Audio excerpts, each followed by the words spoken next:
Hi, welcome to the Potteries Introductory Clay Workshop. All you need to do pretty much any project is a table surface that's not going to stick. So if you have a piece of wood, a piece of drywall, if you have a smooth table surface, the clay will start to stick to it when you're working.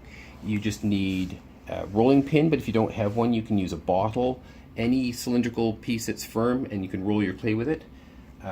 Any old sponge will do. I'm using a kitchen knife, but you can use a plastic knife, plastic fork, and some water. That's everything you need.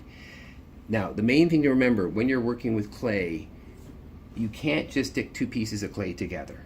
They won't stay. When this dries, it's going to come apart. So to stick two pieces of clay together, you're going to need to scratch with your fork, really scratch. Not just a bunch of lines, not just tickling, really scratch deeply, and then scratch the place that you're going to put this.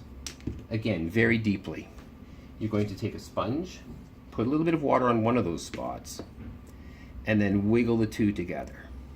That will never come off. So just remember, scratch, scratch, wet, and wiggle. Now, if I make something like this, the other thing to consider is this is awfully thick, and it's going to be very difficult to dry it so that I can fire it in my kiln. That means heating it. So I'm going to stick my thumb up here because I can do that. If it were a little smaller, I could stick a pencil up to make some holes to let the air out and let it dry. The other thing to remember, if you are making really small pieces, really thin pieces, no matter how well I scratch, scratch, wet, and wiggle that, this is too long and too thin. It will break off.